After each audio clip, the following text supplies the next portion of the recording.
Hai, konnichiwa, Aru-sensei desu. Yoroshiku onegai shimasu.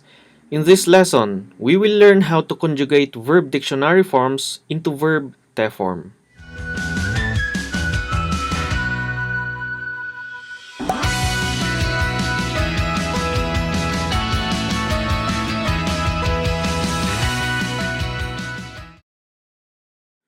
Verb Te-form is not the tense in itself, but we can combine it to other phrases to form various expressions, like giving commands, asking or giving permission, and many more.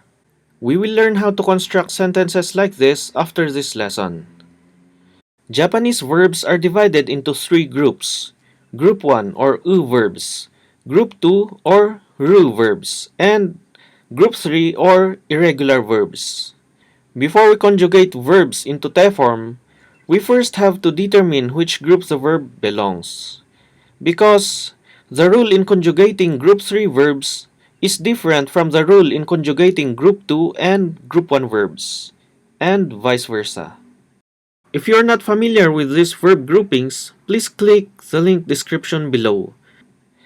Okay, so let's start from the easier ones. So let's start from Group 3 verbs first. For the verb kuru, which means to come, kuru becomes kite. And for the verb suru, which means to do, suru becomes shite. For example, for the verb benkyou suru, which means to study, we first remove suru and then replace it into shite. So benkyou suru becomes benkyou shite. Next, for the verb kaimono suru, which means to shop or to buy, again we first omit suru and then replace it into shite. So kaimono suru becomes kaimono shite. Okay, and last for denwa suru, which means to call, it becomes denwa shite. Okay, that's it for Group 3 verbs. So let's proceed to Group 2 verbs. Group 2 verbs are verbs that end in e or e plus r. We just omit r and then replace it into te. For example, for the verb taberu, which means to eat, we remove ru and then replace it into te. So taberu becomes tabete. Next, for the verb miru, which means to watch, to look, or to see, again we omit ru and then replace it into te. So miru becomes mite. Okay, last example. For the verb oshiaru, it becomes oshiete.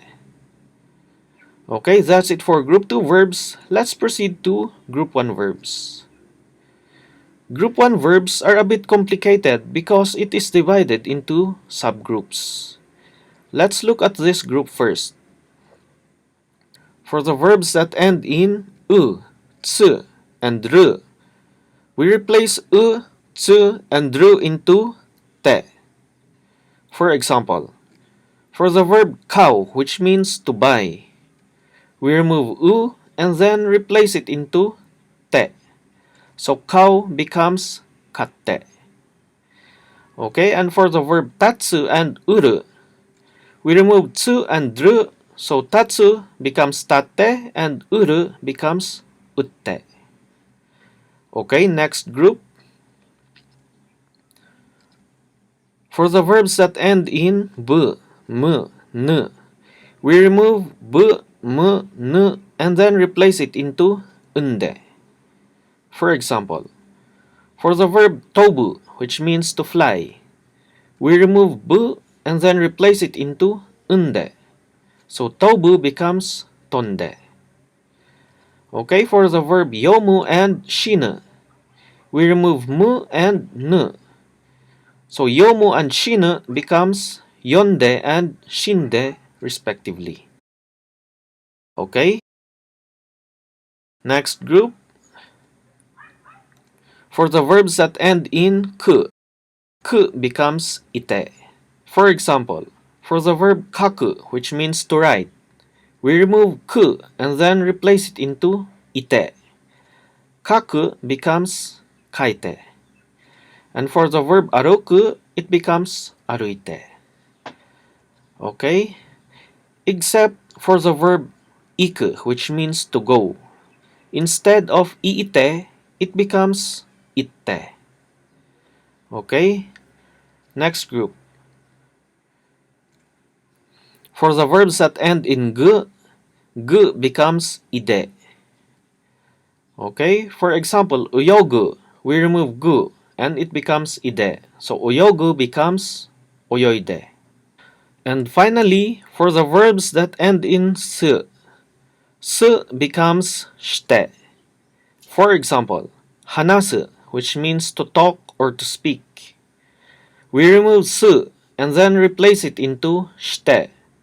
Hanasu becomes hanashite. Okay, so let's summarize what we have learned. For group 3 verbs, kuru and suru becomes kite and shite. For group 2 verbs, we omit ru and replace it into te. And finally, for group 1 verbs, we follow this rule.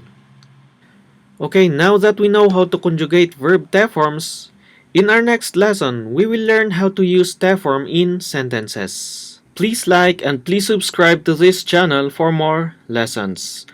Hi, Aro-sensei desu. Domo arigato gozaimasu.